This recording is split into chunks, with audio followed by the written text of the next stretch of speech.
Hello, friends, and welcome to another episode of XboxEra Headlines. What are we doing? Why are we the wrong way around? I don't know. You started. I didn't want to presume that I'd be, first up. All right, I ruined your intro. Assumption.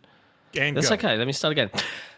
Hello, friends, and welcome to XboxEra Headlines. The date is March 26th, and Jesse and I will be taking you through all the latest in gaming news from across the industry. As a bonus for our patrons, we'll be making audio versions of these episodes available to you via Patreon for use in your preferred podcast application. If you're on Spotify, though, you can link your account to Patreon and listen to it right there. Isn't that cool? Hi, Jesse. How are you?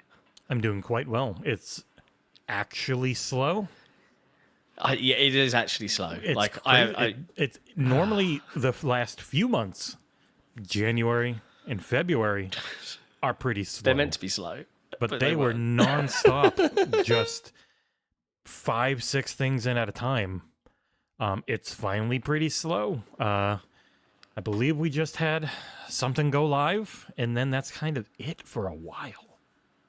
And we've got one more thing. We've got one more thing going live.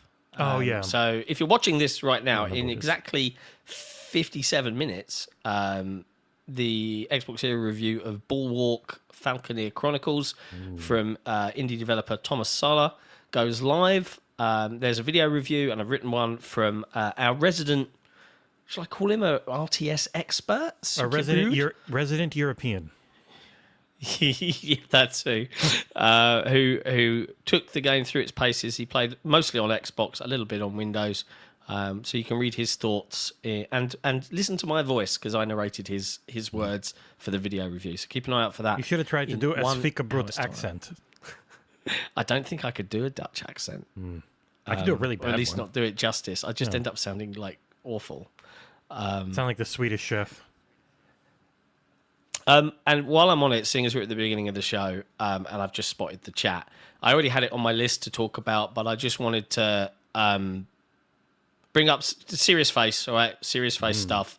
A good friend of the show has been following us around for a long while, and we've followed him, and they've done podcasts themselves, Quick Resume podcast, Deck. Posted a tweet on Twitter this morning that honestly broke my heart, that their 16-month-old baby boy has been diagnosed with leukemia. Now, like, as a dad, fuck cancer, but especially fuck cancer in children, because I can't even imagine, can't even process it. I really hope we're past that 2-minute don't swear YouTube deadline. Yeah, we've been going live for 10 minutes. We're good. Okay, good. But look, there's a GoFundMe to help them out and the family. So I'm going to put a link in the chat. And I'm going to say for this entire live show, if you're going to send a super chat to ask a question, I'm just going to watch the chat for good questions. All right? Don't send a super chat. Go donate to that GoFundMe. Simple as that. All right? Links in the chat. Go and do it. And obviously our hearts go out to the family. And hopefully they beat this thing and get through the other side of it. Anyway, on to gaming news. Let's do that. Where to begin? Because it's quiet in terms of like the work site-wise and video game review-wise now.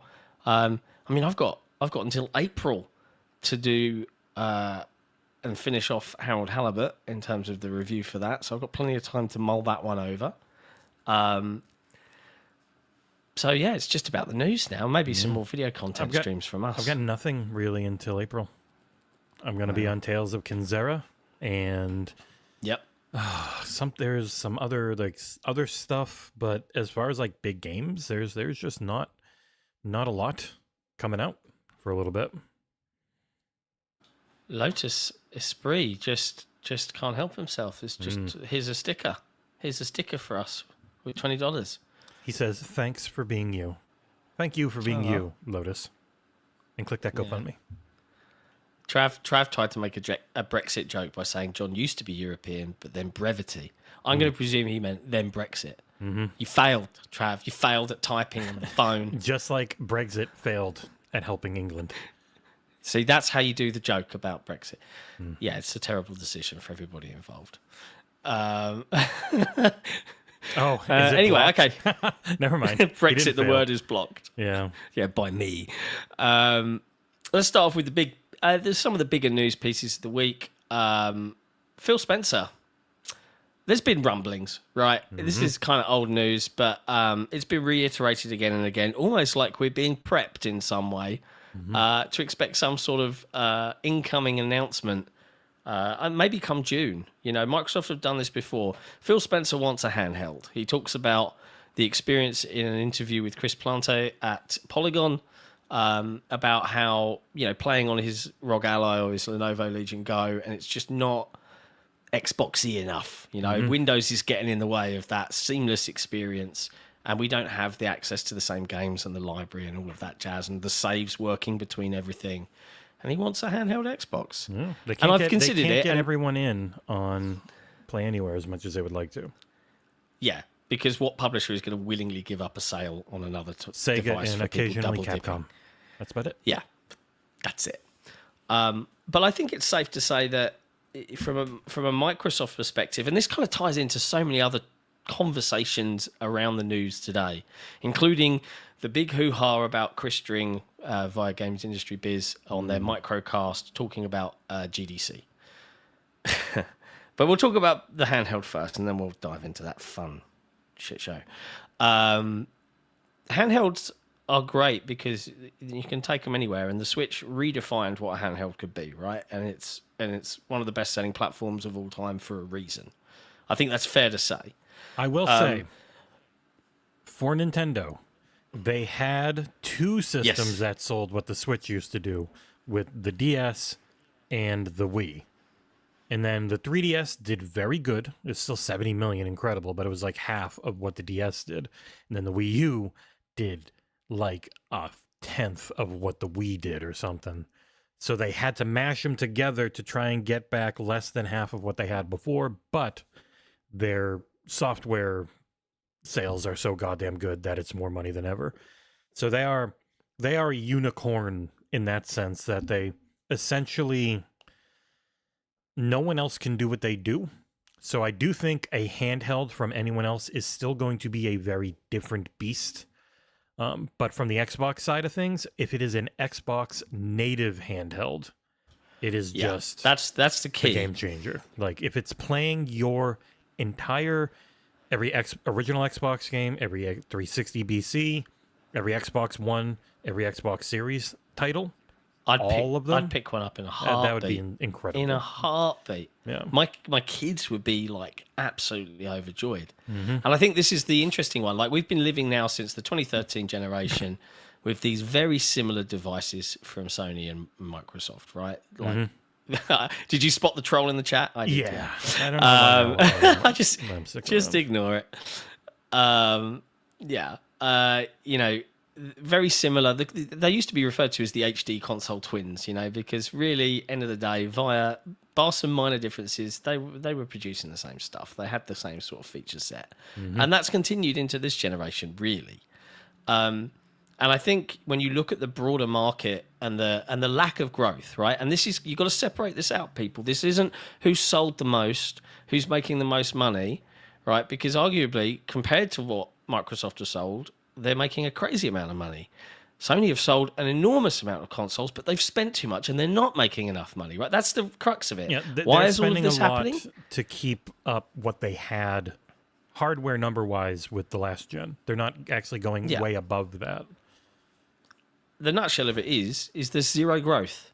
No, it's a stagnant thing, right? There is a ceiling to how many people willingly go and pick up a console. Pause for a moment and say thank you to Torn Raptor for gifting 10 XboxEra memberships. Go grab them while they're hot in the chat.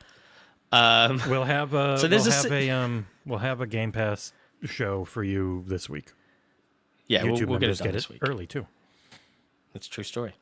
So there's a ceiling to the console market, and by Microsoft stepping out of the whole we've lost the console war. Yes, they have. They lost the worst generation it would have been possible to use. Phil Spencer is on record with that, right? Because that was the moment everybody built up their digital libraries, and it's much harder to get people to, leave everything they had as their main platform of choice and switch over. So you've got to differentiate somehow. And I think the era of perhaps console twins is going to change somewhat next gen. Because if Microsoft do decide to do this, there's so many questions. Is it going to be a dockable handheld, right? That makes sense for people. You can support, people that do want to game on the TV, but you can unplug it like the Switch. Yeah. The Switch has proven that successful. It's going to have a USB-C port, and those are very, very ready to be USB-C to HDMI out. But then if they do this, if they do this, and they switch their lower end SKU to a handheld of some description, they're still going to push the big beefy boy, right? They're not just going to go all in on a handheld and ignore the power crown of having the most powerful console. And the real trick for Microsoft here is the disparity between the two. You look at Nintendo, the console is woefully weak in terms of its processing power, yet they produce genuinely fun, great games regularly, right? And Nintendo has a lot of power and IP to accomplish that with. So the question becomes, do Microsoft target the low end value add, like the Series S price? Because for the money, I worry about what the effects that will have on the higher end devices.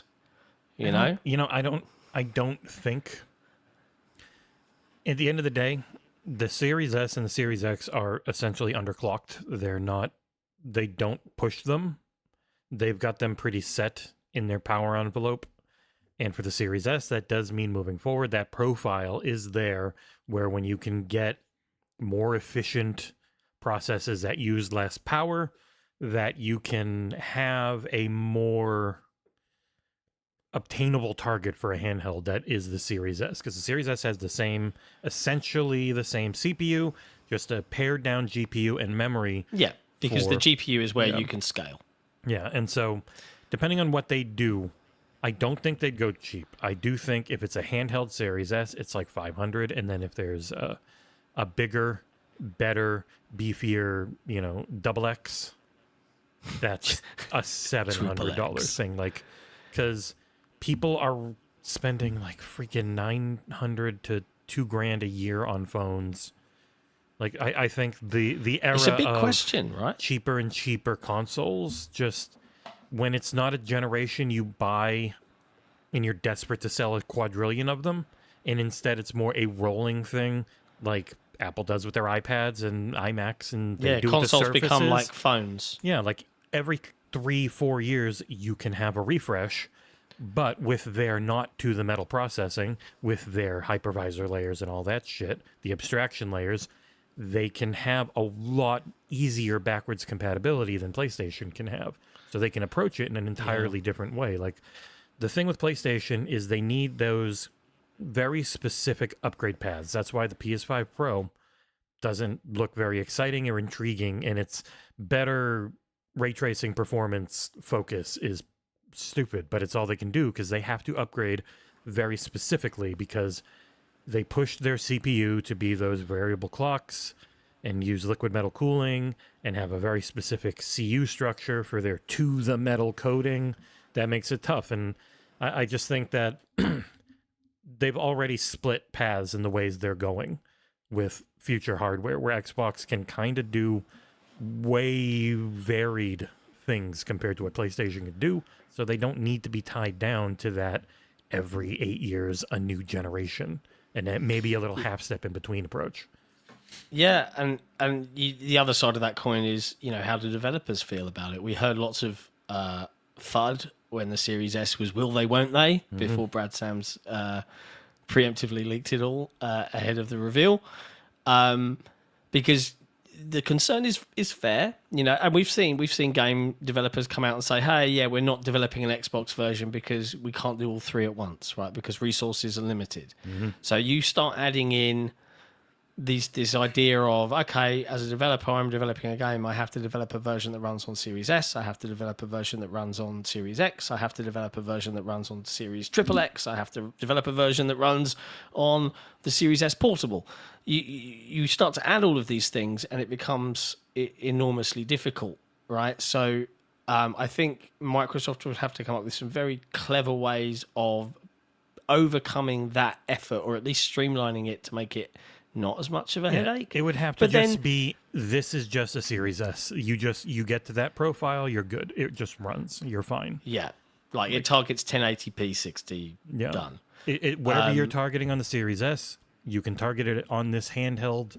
I do wonder with the ease of getting memory, if they would be able to have more memory on a handheld, but then that gives you a different target. I think the whole point of having those profiles and having the GDK, where it's like, okay, you get a Series S, a Series X, and a PC version out of this, because they will finally drop Xbox One, unless it's like a little small game that there's no reason not to make an Xbox One version for it. Yeah. But like having that GDK version that you can just work with to get all of them and they all work, having way more mature tools because it's rolling instead of completely brand new, and constantly having their programs like ID at Xbox and the Southeast Asian Developer Accelerator Program. I think that's the name I always forget, but they've got a lot of programs. They've got them in Africa, like where they try to incentivize people to keep making ports, and it doesn't have to be day one. If it is, you get more money, that type of thing. Like they've got, I know people are worried about third-party support. The reality is third-party support has never been better, but there's so much that it is overwhelming. And so you don't notice just how many freaking games. There's like 30, 40 games coming out every week. And it's eventually it's water over the friggin' dam. You completely don't even realize it. But you notice the ones that don't show up really hard. Yeah. I read a quote. I think it's from one of the Nintendo devs. It was like some, and I'm paraphrasing it because I can't find it. I saw it earlier this week, and I don't even know if he actually did say it because Twitter's a shit show. But it was effectively like that game developers and the games industry has forgotten that it isn't about the prettiest and the best graphics and the best realism. It's about fun and unique experiences. That's the Helldivers thing.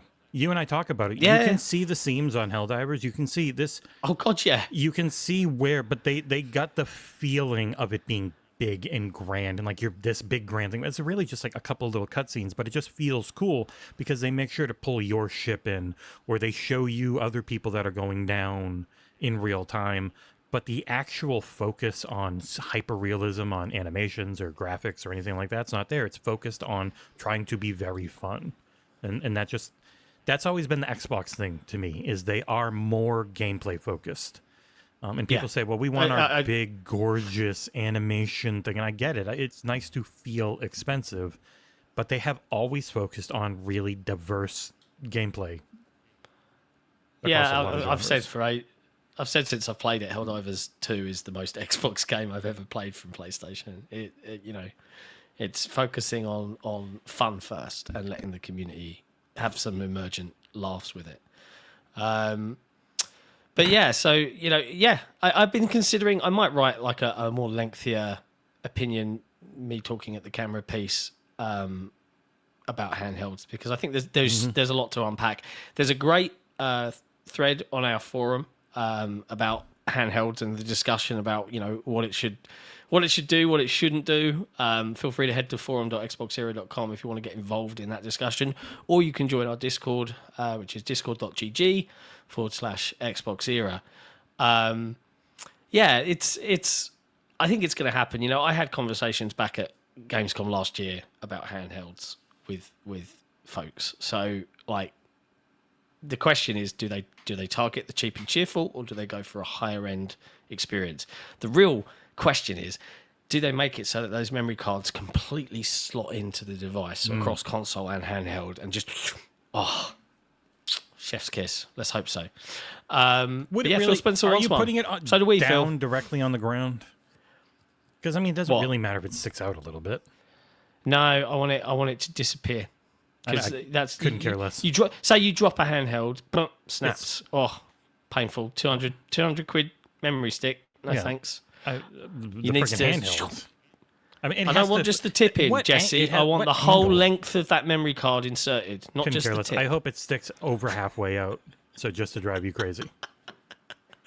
No, that would be ergonomically horrible. Perfect. But man, I can't wait. I love seeing the industry pivot and try new ideas, and I think it's having a bit of a reckoning this year as the industry, has to make all of these cuts, this permanent chase for the biggest and the best. It's just interesting to see these businesses now pivot and try and think of new ways to actually grow gaming as a market, as an industry, rather than just let's continue the same old, same old. What's the definition of insanity? Trying the same thing over and over and expecting different results. Maybe that's where they're heading. But the other big news story this week was a microcast, I think is what they refer to it, with Chris Dring from Game Industry Biz, talking about his experiences at GDC. And there was some choice quotes. The big thing here that's being focused on is Chris Dring, and I'm just going to read out a quote from him, where he said, with Xbox, I've heard from a very prominent company and one not so prominent. So everyone having a go at other companies for headlines that say, oh, he only said one. He does say two. So you could use the word some in your headline and you would be technically correct. And as we all know, technically correct is the best kind of being correct. If you want to get punched in the face. Yeah. I've heard from a very prominent company and one not so prominent that Xbox's performance in Europe is flatlining. Now, let's define Europe. That is not the UK, right, that he's talking about here. Not anymore. And I don't think it includes Germany either. This does not come as a surprise. This is not new information. I remember Brad Smith last year going around with his pie chart. PlayStation has an 80% market share of Europe. Doesn't surprise me. No. Chris Dring continues, you can follow our monthly coverage in the games market and you can see Xbox's sales are falling, and it's fell all throughout last year, and it's falling even harder this year. The major company who released a big game last year said they don't know why they're bother supporting it. We've mentioned in a previous podcast that retailers are considering or have begun cutting back Xbox stock on their shelves, hardware and games, and now you've got a third-party publishers going, we're putting a lot of effort into creating an Xbox Series S and X version of a game where, to be honest with you, the market for us is PC and PS5. Let's pause for a minute because there's more. There's more. What do we think about that? Like, because I've seen people attacking Chris Dring, and I know that he has a reputation for being anti-Xbox. It's curious because you've got the Xbox contingent going, Chris Dring can't be trusted on anything to do with Xbox. He's lying. But then they're propping up later on in this same microcast where he is like, also, all these developers are asking me, why are we doing a PlayStation 5 Pro? This is completely unnecessary. But no one wants to talk about that. Yeah. That bit's true. And then the Xbox fans are saying, well, what about this bit? Pick one, right? Either you don't believe him or you do. Or he's just had conversations with one person, and one person does not represent an entire company. Especially when you could put it in that mindset. These companies have thousands of people. It's one of the things I've talked with Nick about, like with his sources. And it's like, you're talking to a source at a company of now 20-something thousand people for that, just that division of that 200,000 person company. Like, you're only getting they might be right, but you are only getting one person's perspective. So you just have to remember it only matters that much. You've got one perspective. But juicy headlines are juicy headlines, and people really like going dunking all on out. Xbox. Yeah, getting real mad and just dunking on anything, really. Like, Xbox has been the late. It really bounces back and forth. It's mostly been Xbox lately, but then it goes to PlayStation for a while. Switch mostly gets ignored because it just keeps selling well. And I mean, who gives a shit? Princess Peach came out and it's terrible, but no one cares because it's going to sell like 20 million copies. Like, that's just the way their generation has gone. Yeah. It's not as juicy. Like, Nintendo fans know. They know when Nintendo does shitty things, then they don't care. They just like the games and they're used to it. They know it's not going to change. PlayStation fans were mostly, a lot of them in the US and some in Europe were 360 fans who then eventually went back late PS3 into PS4. It's just that same shitty back and forth, always all or nothing, never nuance. Nuance is hard, and talking about this shit from a place of knowledge is really hard. And most people that do it online have no idea what they're talking about. They just don't. But they think the way they think about a game, the way they think about a person or a company, well, that's just how it is. And it's like, well, no, that's just your opinion. It only goes so far, but that's not that interesting to try and get clicks with. So people instead they go all in. So he hates everything Xbox and they hate everything PlayStation, and it's just constant. It's very boring. It's always comparative. Everything is always comparative. It's a list war because every time. It's easy to compare. It's hard to know what you're talking about. It's kind of like, I played 40 hours of Dragon's Dogma 2, but people got mad because they saw that a single-player game had microtransactions. They didn't know that the original on 360 and PlayStation 3 had the exact same microtransactions. Then they probably looked up and said, oh, Dark Arisen on Xbox One and PS4 didn't. Yes, but the original did. And in the end, so much of it just comes down to wanting to... There's a zeitgeist that forms around it. Team A, Team B, occasionally Team C, and they just go at it and they scissor each other to death online with barbs and rinse and repeat. Yeah, it sucks. Like, when you guys are hanging out with us in the chat, right? I want you to bear something in mind. We are, and still are, just normal people that play video games like you guys play video games. But we've just happened to have taken the leap into being a genuine publication. You know, XboxEra is a genuine business based out of the UK, and we've got relationships with every major publisher, right? And all of these PR companies, and we have conversations back and forth. We're on OpenCritic, we're on Metacritic. We're not just... How did you get South Park early? Doesn't it come out tomorrow? On YouTube. I always love seeing comments like that on YouTube on a review. Like, how did you get this early? Anyway, yeah. Like, so I guess I'm making this point because everybody can have an opinion. They're like assholes. Everybody's got one, right? Like, it And they doesn't mean often it's stink. right or wrong. It's just all a matter of perspective. So I would say, we started XboxEra because we felt that you guys, the community that we operate on behalf of, were underserved, right? And that's why we're here. We're not here to right wrongs and go fight a war. We'll call Microsoft out on things if we disagree, because we are also gamers and people, and we have opinions and stuff like that. We don't agree with the hive mind. We'll all go out on our own and have different things. But yeah, like I'm not panicking, that third-party publishers are going to suddenly evaporate support for Microsoft. I think that is a silly conclusion to draw from this conversation. This is like, for me, this is like when Nick and I were talking about Tatanka, and suddenly we were on the internet saying that we'd confirmed it was cancelled, and it's like we were having a conversation about other people talking about that it had been cancelled. Like, we didn't confirm anything. This is Chris Dring just on a show talking about conversations he's had. He didn't report it. I haven't seen a report on Games Industry Biz that says, here's an article about publisher support. Correct me if I'm wrong. I haven't seen one. I don't think so. This was taken from a podcast. It was anecdotal. It was conversational, right? So maybe just chill out a little bit. Anyway, Chris Dring went on to say, just around this topic of Xbox and support in Europe, which we all know has not been the best. Yeah. With Xbox putting some of the games on PlayStation 5, and this bit I found interesting, I understand the majority of them will be coming across at some point, assuming, it progresses as Xbox believes it probably will. I think Xbox is in real trouble as a hardware manufacturer, and that was the thing that came out of GDC for me, because I always thought, and I've always been of the belief that Game Pass delivery system, it's got a good UI, it's got a good controller, and if you like Xbox games, it's probably the best way to play them. I thought it'd be fine, but I didn't really factor in that some developers and publishers might just go, yeah, well, I don't, is there any point?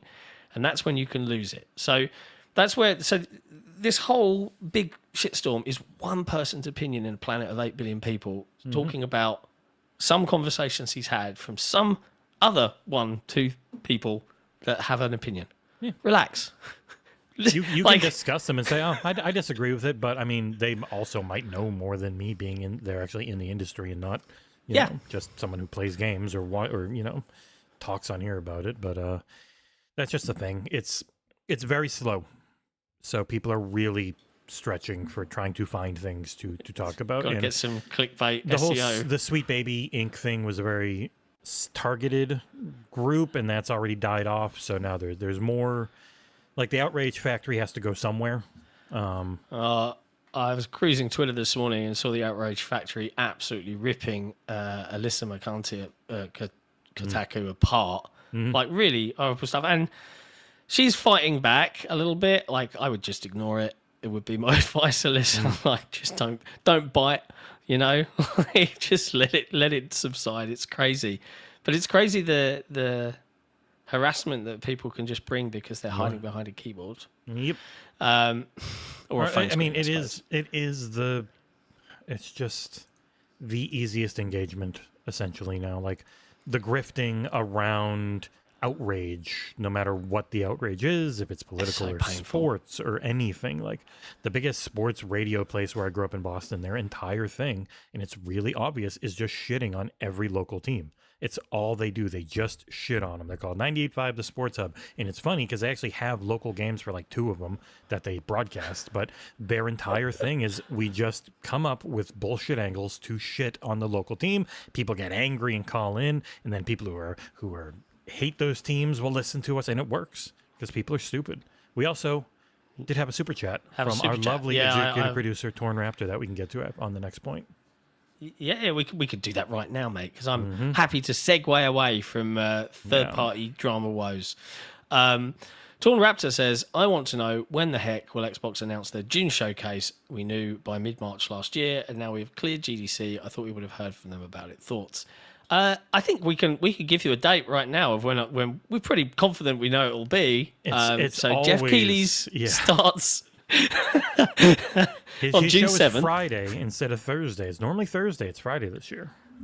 Interesting. So his show is then, and Microsoft normally holds these things on the Sunday as a broadcast. So June the 9th. Yep. That's probably, don't take it as gospel because we haven't been informed, but that is the way of the world. The thing we know that's public is Summer Game Fest is the 7th.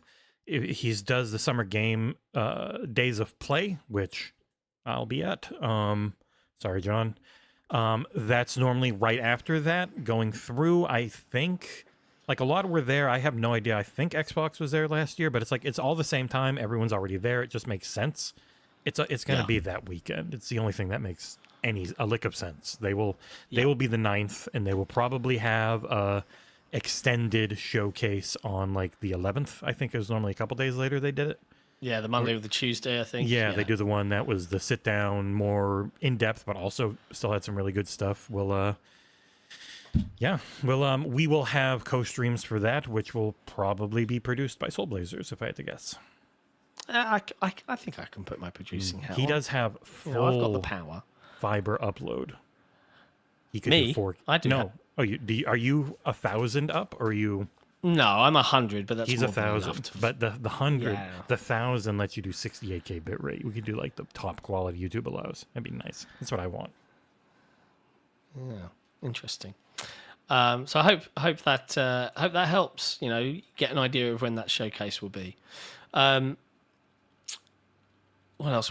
I don't really feel like we need to go into Chris Dring's comments on PS5 Pro. Like, again, they're anecdotal. Some developers, no names, are saying, yeah, what's the point of this? I mean, you look at the specs of it. Is this Jim Ryan's, last thing he greenlit before he left? And it's kind of pointless, but they just want to try and eke some more money out of their user base from the hardcore going out and spending $600 on a souped-up PS5. Yeah, probably. Sunk cost Probably where like they've already done the dev work. Exactly, they might as well R&D. release it. Yeah. Yeah. Chat's negative today. There's so many negative. Well, it's doom and gloom week, right? Yeah. It happens. Here's some positivity for you. Toys for Bob, reported last week, have gone independent, and everyone was like, oh no, what about my Banjo game or my new Spyro game? Toys for Bob would be perfect. But then they've reached an agreement with Microsoft where they're going to be out from under Activision, which means no more Call of Duty factory for them, and they get to actually make the games they want to make. And they've now signed a deal, according to a friend of XboxEra, Jez Corden at Windows Central, that they're working with Microsoft on their first game since going independent. Now, no one knows exactly what this first game is, but, Jez did put a lot of Spyro pictures. Maybe I'm reading into things a little too much. Hold your horns in their initial press release when they were going independent. Maybe they're hinting at Spyro 4 in some capacity. Question. Do we think that a new Spyro game from Toys for Bob would be fully exclusive to the Xbox platform, Game Pass, and PC? To start with, or do you think they'll release it absolutely. everywhere? I think to start with, it most likely would be. I mean, it's not a guarantee, but at the very least, I think it'll probably be timed, but I wouldn't be shocked either way, really. I wonder. I guess we'll know especially when it comes to IP that has traditionally been multi-platform, if how strong Microsoft are embracing their new strategy. I think that will be a really telltale sign for me about their intention for all future releases. Like, I can understand a new IP being exclusive because you're taking a risk. So, but with you will multi-platform, never see Redfall anywhere else. Hey, we've been playing Redfall on the XboxEra Hangout stream. You can check out the first couple of episodes last week and yesterday. That is not a 4 out of 10 game, ladies and gentlemen. No. The uproar for that game was not deserved. I'm having a very good time.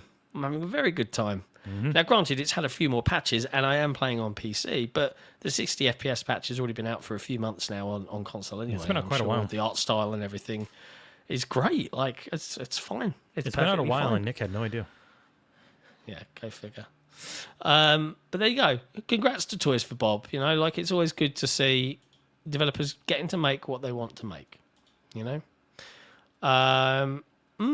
else? Diablo. Reported by me. Well, it's Yeah, I know. We know that it's coming to console and PC, Game Pass, and indeed the Xbox app appears to be getting the update and for the game as well. I think Yeah. PC Game Pass Twitter account actually posted like, "Hey, yep, it's coming here," which is interesting, right? Because And you would the have thought that PC maybe app itself, the actual splash Yeah. screen now is like a hellish. Like they changed it for Starfield. Diablo It's now themed Diablo themed, which makes you think it wouldn't. So Ubisoft Connect, EA Plus, and Riot Games. Though Riot, I think, actually did just do some ports. But EA Play and Ubisoft Connect, you essentially hook your Microsoft account into those apps, and then it gives you the games that are in Game Pass on PC. Was curious, were they going to do that with BattleNet for the Activision Blizzard King games, or were they going to make a new port for the Xbox app through the Microsoft Store? And they just said coming to the app. Now, that could mean it still hooks into BattleNet, but you would really think that they would make it clear if that's happening, because they have to have people get that set up. But maybe it's just not ready. Maybe it's just not a thing BattleNet was set up for, and they're going to go against it, because there's not a lot of Activision Blizzard games, unlike what EA has to offer, unlike what Ubisoft has to offer, and unlike what even... They actually did end up bringing in all the Bethesda stuff, but not as Play Anywhere, because it was all had been out for so long. But yeah, it's weird they never actually brought Elder Scrolls onto PC online, which still makes me sad. Still, yeah, they brought Fallout, but not Elder Scrolls. So maybe it seems a future thing. It doesn't have to be Play Anywhere NC, because Diablo 4 is already by default built to be Play Anywhere through your Battle.net account. So it's not cross-buy, but it's cross-progression and cross-save, and seasons work. If you buy them on one, they work on the other, as far as I know. So it won't be cross-buy, but if you're on... Or it could potentially be cross-buy if they set that up. But by default, you're going to get all your stuff. You're going to have your saves and all that, because it's an online-only game that's already tied to your account. Same goes for Overwatch, if they ever felt like bringing that one over. A Call of Duty is the same, where Call of Duty even hooks in on mobile. The biggest release of the year for Xbox first party, Call of Duty Warzone It's mobile, a mobile game. is it ties in the exact same battle pass between console, PC, and the mobile version. So at the default, you will have all your characters. If you are playing on one and you hop onto the other, it should all just be there. It's normally very good about that, because I've done it I got the PC version and the Xbox version for review back at launch on Battle.net, and it was always seamless. I could jump from one to the other, and it was instant, because it's always online. Nice. And Very no nice. cloud version, thanks to the UK and the CMA. Thank you. Thanks, John. Yeah. So it's apologies. You know, I don't know what my regulatory bodies are thinking half the time. They were helping the consumers by stopping monopolies. Yeah. Thanks, guys. Rock on. I'm just seeing in the chat, Kevin Mann, according to Twitter, we're supposed to be back to dooming and glooming. Listen, if you're here watching us right now and you've clicked the link from Twitter and you don't really follow XboxEra or know what we do, I can assure you of one thing that is absolutely certain. I'm fairly confident that we've got one of the best communities on the internet. Like, pretty good. We rarely get trolls in our chat. We rarely get idiots. Anymore. Right? We normally get good discussion, right? Difference of opinion, fine. But rarely do we get absolute plonkers. So if you're cruising Twitter and that's your normal consumption of gaming information, that's fine. But, come and head over to the forums, or come and head over to our Discord. We'll stick the links in the chat. Hit subscribe, all of that wonderful stuff. Hit the like button while you're here. It really does help us out, because we're actually completely. Someone just hit the subscribe button. Good. We're actually completely, and this is important. We are not privately owned or by some big company that pays us all wages. We do this for the community, and we're supported entirely by the community. You guys effectively pay us to exist, which is fantastic. Like I got recently this year the ability to actually try and do this full time. That's crazy to me that I'm able to take that risk, and I am beyond grateful for it. But it's all because of everybody watching right now. So if you want to come and be a part of that community, like, I can thoroughly recommend it, because the more the view that there are, the more cool stuff we get to bring to you, and grow this into who knows what in another 4 or 5 years' time. But yeah, anyway, I continue on. I meant to say we have a new member, not just a subscriber. Trisno. I saw. Trisno, welcome to the Cool Kids Club. We appreciate you. It's worth mentioning as well, we do have a Patreon, so head to patreon.com/XboxEra. Arguably, they do get a lot more perks than being a YouTube member, because it's Patreon and we can do more. But we love you all the same, and we appreciate the support. Hold on. I got to go fight my cats off from breaking my TV anymore. Okay. While he deals with that, I'm going to move on to the next topic, and he can just play catch up.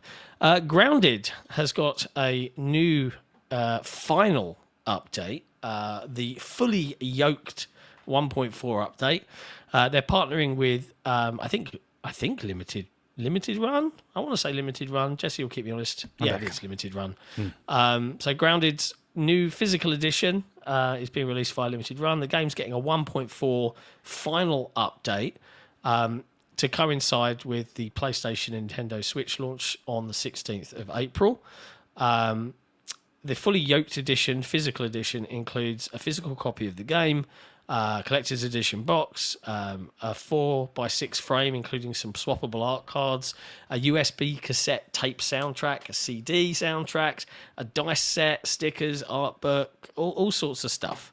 And the game itself is getting a hefty update with New Game Plus, new types of ants, new bugs, new achievements, a higher level for upgrading your gear, new mutations, loads of stuff. It's amazing to me. Grounded, tiny team initially saw that game off the ground, no pun intended. 12 or so folks at Obsidian.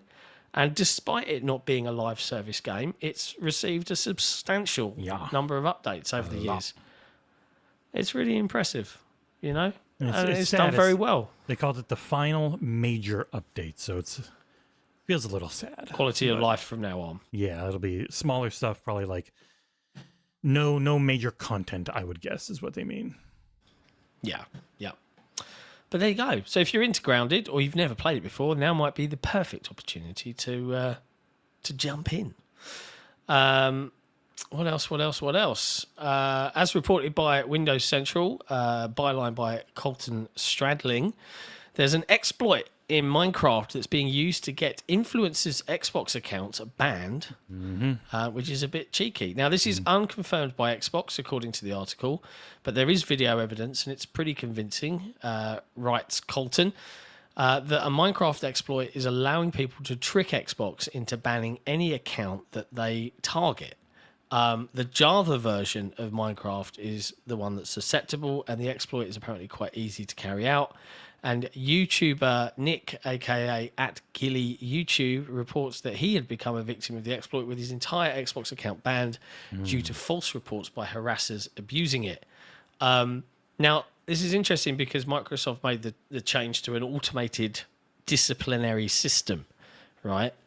Where it does get reviewed, I think they say, by a human before action's taken, but accounts are automatically flagged and targeted. So it's an interesting one, but I'll put the link in the chat over to Windows Central if you want to go and have a read about it.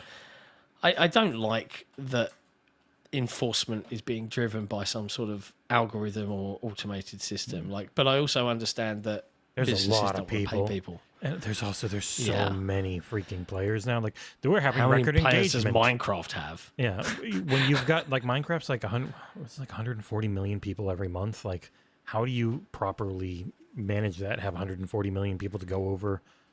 Like, it's mind-boggling to think of how to try and keep up with numbers like that. I don't even know how you could. Yeah, ugh.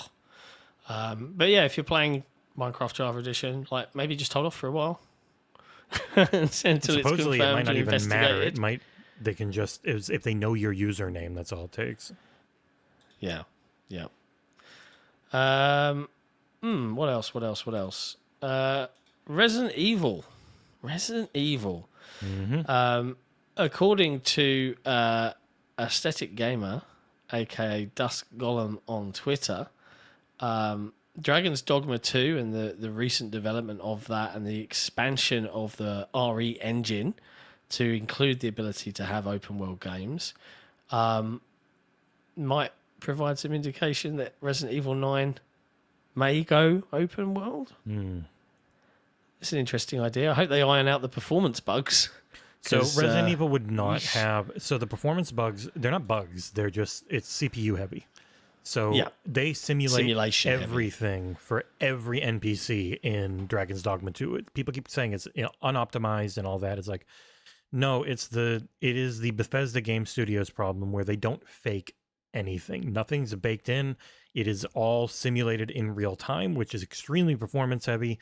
And CPUs, especially in these machines, only do so much. Generally, it's normally more GPU oriented on performance, and that's easier to tweak settings and move things around to eke out more frames. But Dragon's Dogma 2 is very heavy on NPC simulation, and Resident Evil is not. So I think it would be fine. I can't imagine it would be the same type of problem. The main thing would just be, how do you fill up a Resident Evil open world, especially open world survival horror is normally just open world survival punching trees for the setup. So I'd be very interesting how do you balance a Resident Evil game and not make it feel as... They had a really good blend of action in 4 Remake where it's still kind of tank controls, but you are not limited by it. The game is built around it again in a smart way, unlike 6, which is like just a straight up third person shooter action game. I liked 6. Yeah, I don't know. What can I say? It's not like Resident Evil used to drive me crazy. I don't like feeling like shit trying to kill an enemy. That's why when Nick says Gears should go survival, I'm like, no, that means you don't have any ammo. Like, Gears is already annoying enough with all of the insta-deaths. But Torn Raptor, once again. Another 10 Xboxera memberships. Go get them while they're hot. He wants all these people to be able to watch our upcoming Xbox Day 1 Game Pass show, which we're going to record maybe today, and then I'll get right up. 6 is terrible, John. I thought you were talking about my South Park Snow Day review score, which was yesterday. If you haven't seen it yet and you're considering picking up the multiplayer brawler South Park Snow Day, you can read my thoughts. Yes, I gave it a 6 out of 10, which I feel is justified. 3. They really didn't like it. I don't think 3 says to me broken. It's uninspired, and arguably it feels like it's designed for kids. Which is amusing to me because, yes, I know kids watch South Park, but it's a mature game because South Park is a mature IP.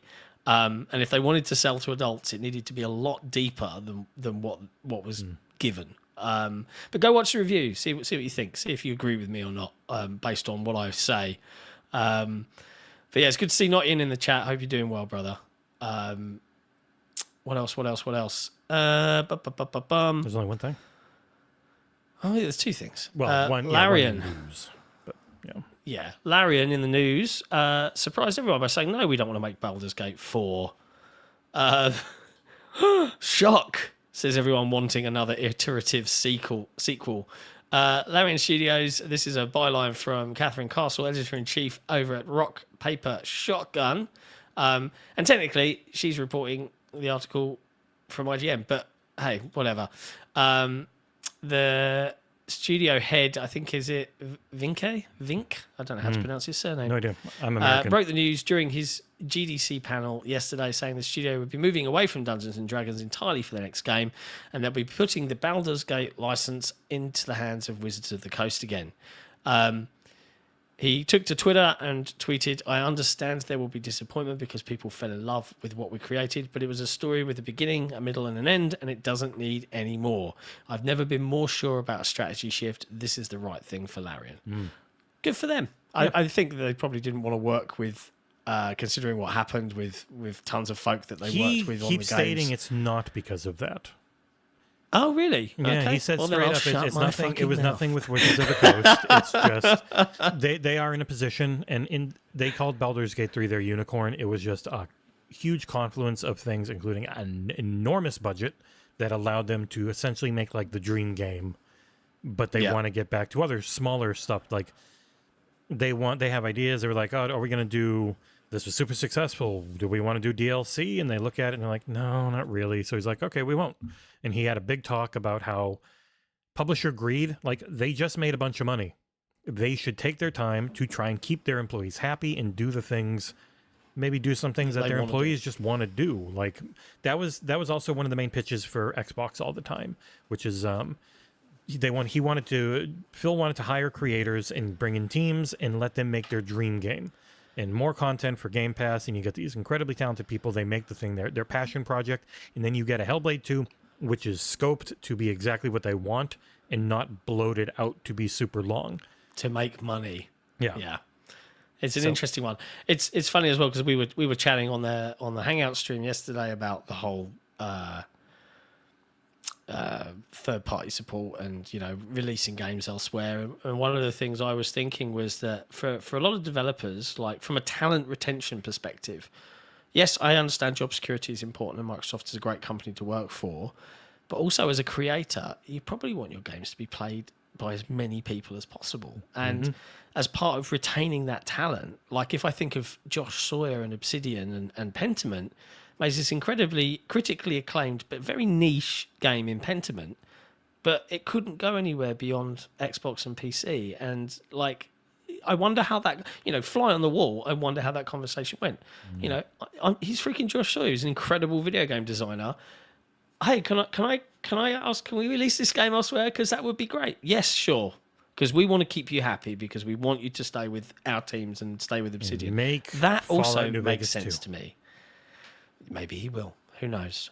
The dream. And the last fun bit of news that I can't, because the image on my screen is really small. You can make it bigger.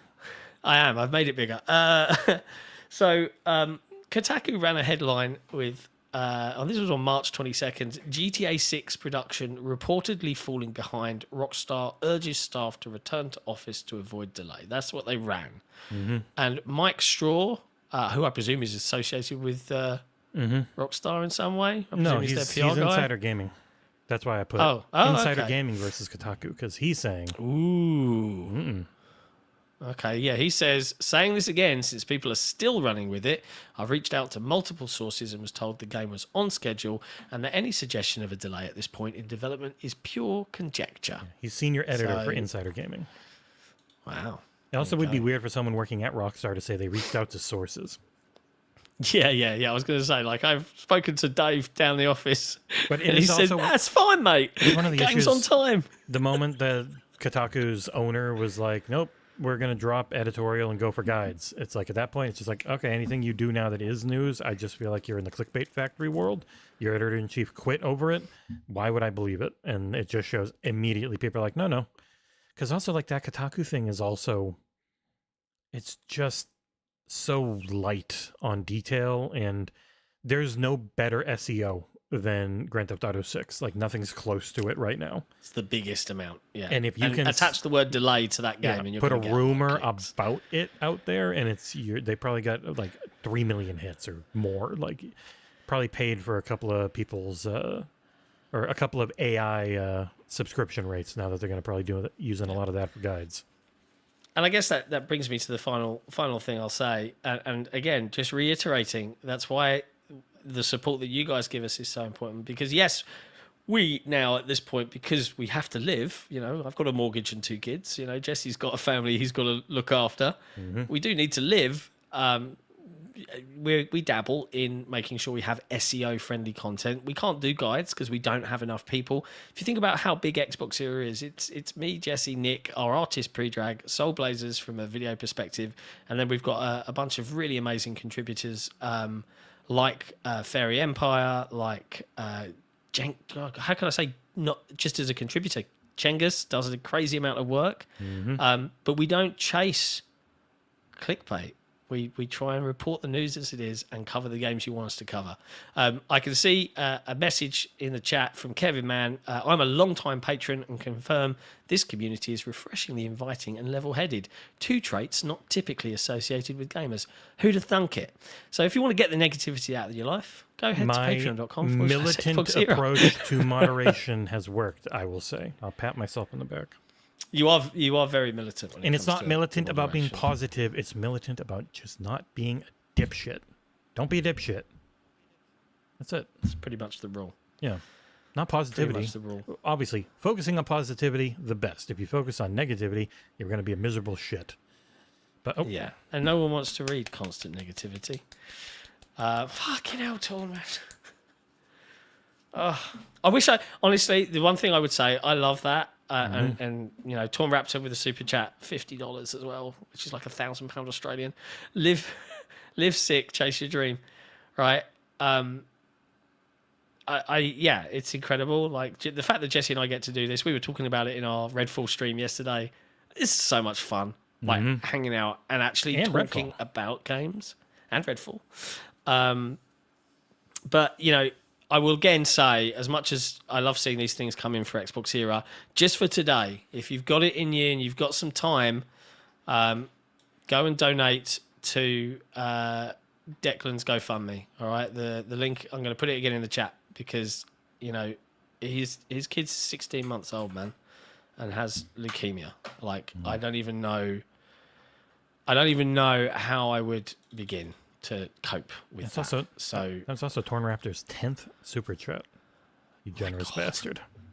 Man's machine. You know that Top dared us to make a tier even higher than executive producers. What could we give? We already give so much. I don't even know what we could give. Do you know that's the other thing that blows my mind? I saw a screenshot. I think it was you that shared it from another outlet that does the kinds of things that XboxEra does. And their schedule for the whole week was like the kind of stuff we put out in one Monday.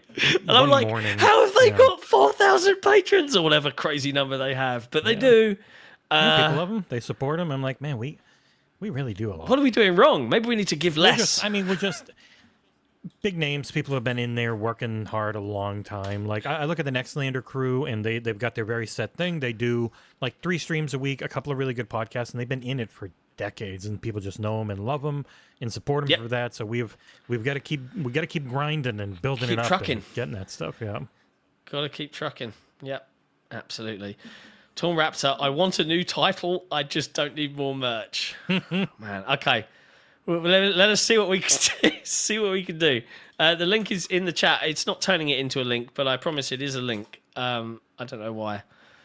I'll make an actual link. I'll produce the correct thing. You producer, you. There, What else?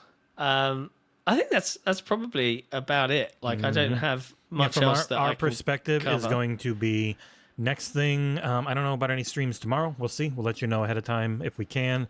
Halo community stream sometime soon. John will let me know. I'll get it scheduled, and we'll give everyone advance warning so that we can get a solid group in. And if there's more than 20 something, then we'll rotate people as we can. So Halo Infinite community night coming soon. Xbox Day One Game Pass show recording soon. We'll go up early for patrons and YouTube members. We've had a bunch of reviews going out, including one that just went live for Bulwark. Yes, yeah. It actually went live right at the beginning of the show. I thought it was 2 o'clock right now. Told you. My brain Yeah. totally That's what I was misfired. Yeah, I'm an idiot. I'm an idiot. Yes, so Bulwark is live right now. The review of Thomas Solar's new game. You can go check it out on XboxEra.com or watch the YouTube video right here on the channel as soon as we've finished this stream. So feel free to go do that. As always, hit like, hit subscribe if you're not already. And until Thursday for headlines, we'll see you then. Ciao. That's it. Ciao for now. Short and sweet, people. It's how we do it. Well, I mean, it was a little over an hour, but goodbye. Yeah, still short and sweet.